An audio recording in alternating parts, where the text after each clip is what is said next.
times it's been a bit dangerous, but we have gotten to really the heart of Iranian intelligence and to their plans and to their cooperation with Al-Qaeda, which, as I mentioned in the first segment, began in the early 1990s and continues right up until today, where they're killing Americans together in Afghanistan.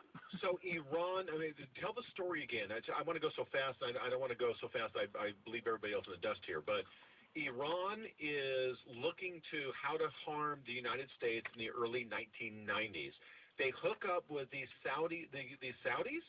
Yeah, they hooked up with the South. Actually, the plans obviously began, the plans themselves began earlier than that. I mean, the very beginning of the Iranian Revolution, 1979, began with taking the U.S. Embassy. So they were thinking of how they could do harm and damage and hurt us right from the get-go.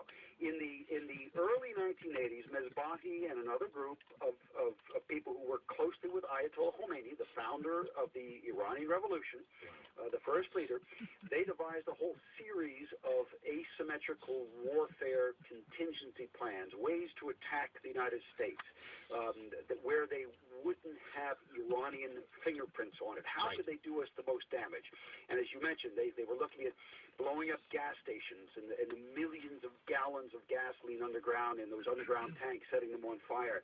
They thought about, hitting refineries or hitting cruise liners, or as you said, then there was the airliners plan.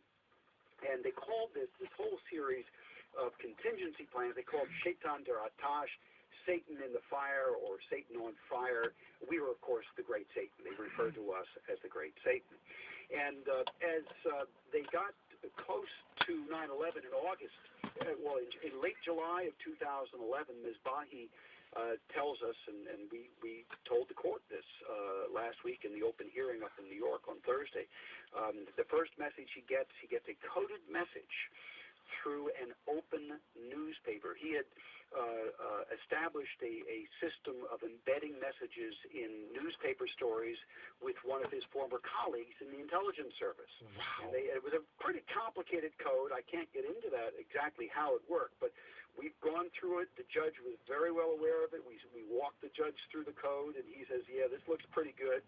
We had former CIA operations officers look at it, and they said this is a perfectly normal, clearly it's a complex code, but it's the kind of thing that you would expect an operations officer in the Iranian intelligence service to be able to do and to do on a routine basis.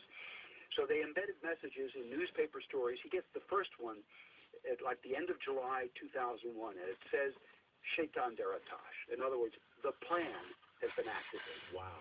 Mesbahi goes nuts. He says, uh-oh, this is really bad, because I helped devise those plans. I know what they're all about. This means that Iran is about to attack the United States. Oh, my gosh. This is 93 or 2001? No. These messages, he's getting the messages in July of 2001. Just before the attack. He devised the plans in the 80s. Right, now he's getting the message that has been activated in late July of 2001. Then he gets a second message in early August, and this time it says, it tells him, okay, the one that's being activated is the planes.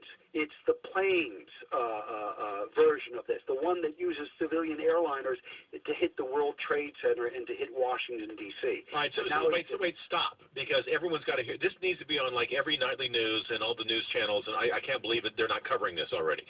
So you've got the former head of the European intelligence group for Iran saying he's defected, he's under threat by the Iranian regime.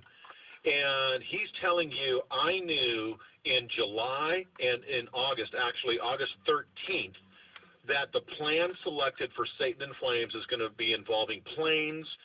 And he got this message. Was this one also in the newspapers, Ken? This was also in the newspapers. Yep. Wow, unbelievable. And, of course, you brought up copies of the paper and the code and the whole thing. Unbelievable. Yeah, and then the third message he gets, tells him that the people involved in the attack, who are actually going to carry it out, are in Germany or have been in Germany. There's a German connection to them. And of course, as we know now, Mohammed Atta, the lead hijacker, was in Hamburg, and had been in Hamburg for a couple of years, and he had recruited 2 other hijackers who were with him in Hamburg, Germany. So indeed, there was a German connection. Mesbahi, the Iranian defector, goes to his contacts in the German police and then the federal police, their equivalent of the FBI, and they say, okay, sure,